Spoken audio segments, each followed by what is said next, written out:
Nate from Richard's Guitar Studio, and today we're going to go over the song Wood by Alice in Chains. I have the tabs linked to the video, so go ahead and open those up. You need to tune your guitar to half step down E flat tuning. Alright, so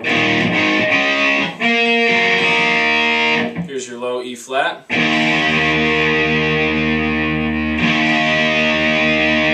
A flat. D flat, G flat,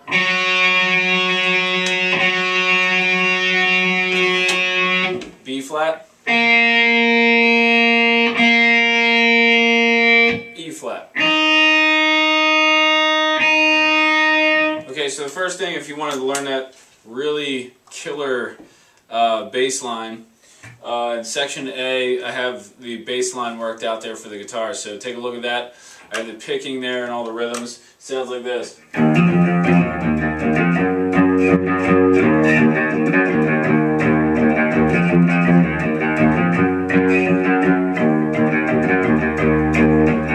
Like that. Later on in the song, the guitar does something similar to that, so it's a good thing to know. But anyway, that's kind of like an added thing. You don't really have to do that. First thing the guitar does is some harmonics on the 12th fret. You see that in section A, and also it says let ring. You notice I put that in there. You want all this stuff to ring out. It goes like this. So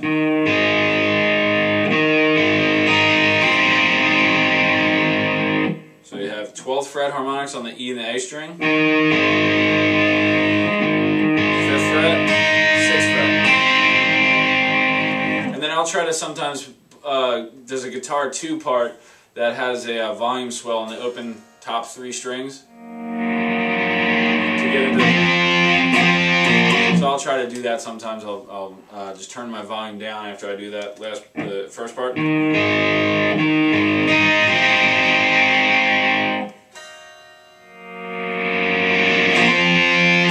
So I'll try to make that effect. I won't turn my volume all the way up though on that first part, the first riff. I'll kind of have it halfway down, and then I'll bring it all the way up for the chorus, which has more gain and more volume. So, okay, so that's the intro part. Then letter B. The way that I have the tabs written, it could be a little confusing. What you want to do is the small 4, it's a grace note. The 2 4s are played together with your first finger flattened on the D and G strings. And what I do with the pick is I land it on the B string. So I play D, G, and I land it on the B string. It's called a rest stroke, where you rest rather than strumming. Right? I like to do that because it gets equal sound from both strings and also avoids accidentally hitting too many strings. Alright? So you have a nice, solid first finger. And a lot of times people, when they practice this hammer-on onto the 6th fret,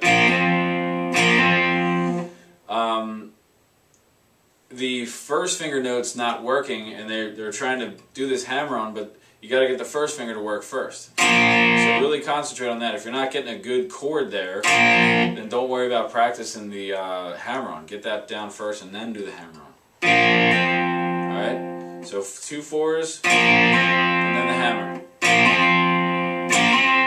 And then your second finger comes down. Leave that bar down there. There's no, you shouldn't move it over like this. Just leave it there. It's a nice smooth connection. Like that. Just leave it. Alright. Second finger slide into the 5th fret. Hold it there, play your first finger 4th fret, third finger 5th fret.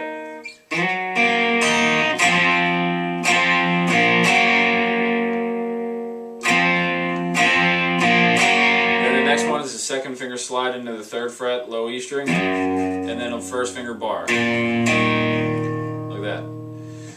While that's happening, there's a lead guitar part. You'll see that if you have a wah pedal, set it to mid to low to use as like a sound filter. You don't want it all the way up, like you want it lower. Alright? So it's going to be the 11th fret,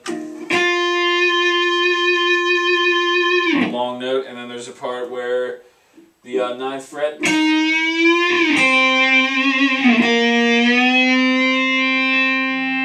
Then it goes. Okay, so that's letter B, the lead guitar part there, with the wah pedal parked or set to the middle. The middle of it. It's kind of like half open, half closed. Next part is where am I? Letter C. It's the same idea, except for the low octave. The hammer-on, bar, hammer, same idea.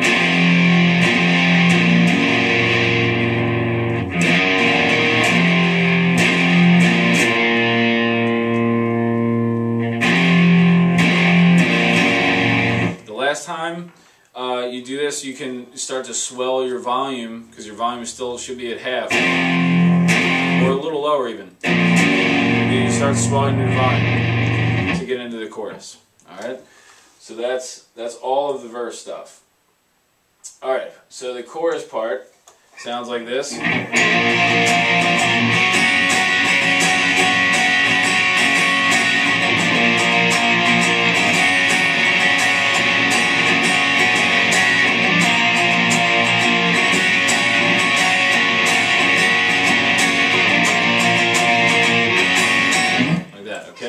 So it starts off with a B5 chord, but you hammer on your first finger. Like that. So you have... After you do that, you do another upstroke on open strings as you're changing to the G chord. Like that. So...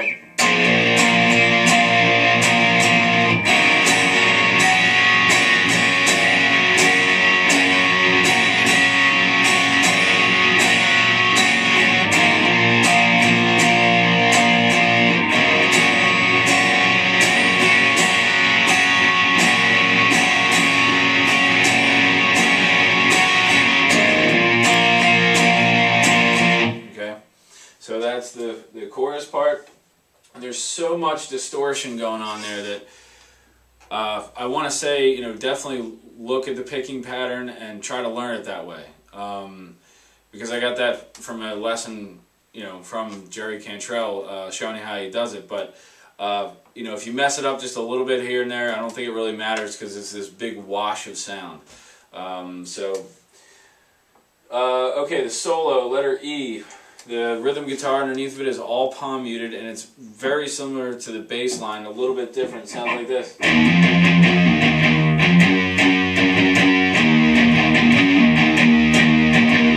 Alright, so like this. The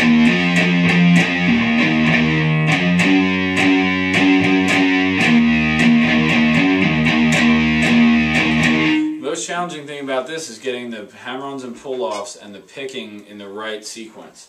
So it's down, down, up, down, down, up, up, down, down, down, up, down,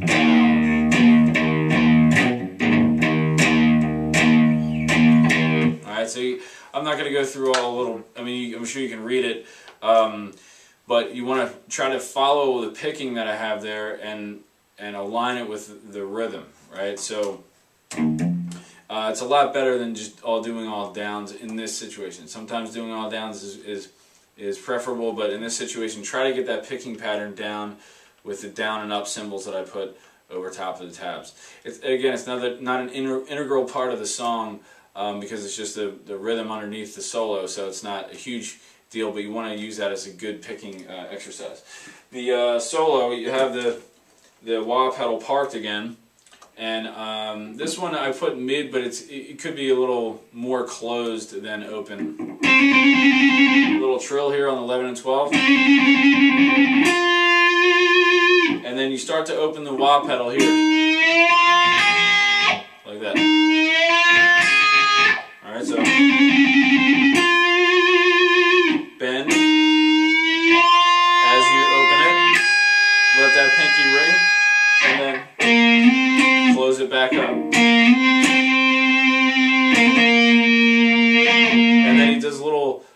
and close.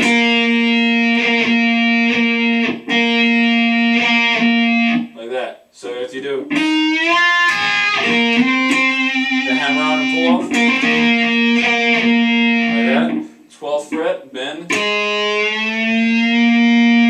and then a little pinch harmonic. If you don't know how to do pinch harmonics, you know, you can go to our website, richardsguitarstudio.com, or on YouTube and just search for richardsguitarstudio.com or Richards Guitar Studio pinch harmonics, and there's a lesson for it. Another one. Towards the end there, you'll hear those little kind of high-pitched sounds going on. Then you have one more chorus. After that, letter F, this is the outro. It sounds like this.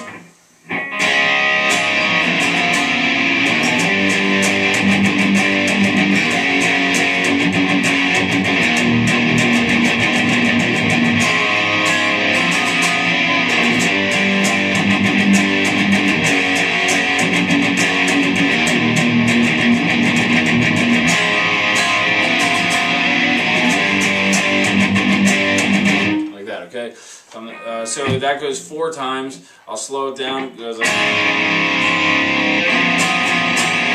that's a D7 sharp 9 chord. So you have a D power chord. Then you kind of do it like up, down, up, down. Alright, and then a little bit of noise in between there, sliding into the next chord.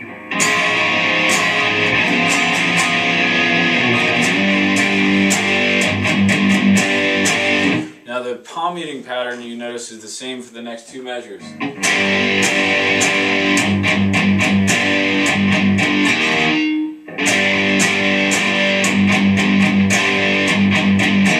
Same thing for the next chord. Do that again.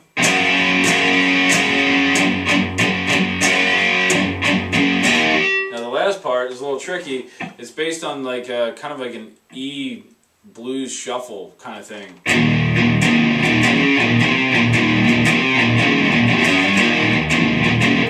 So it goes like this: E5, and then you have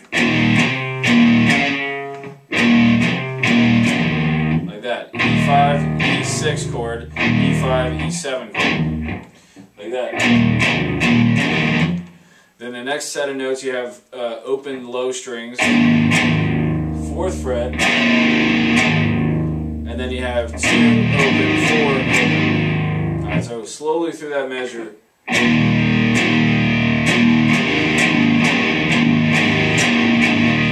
I messed it up, sorry.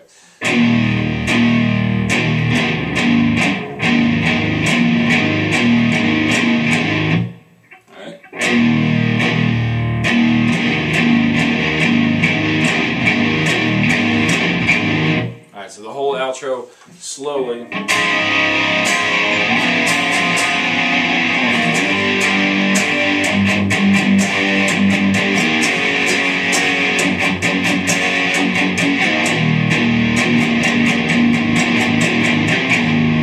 and then the last part, you do this D7 sharp 9 chord again with vibrato. Start shaking it. And then that's how you end the song. So any questions, email us at richardsguitarstudio.com or just comment on the video, and have fun with that one.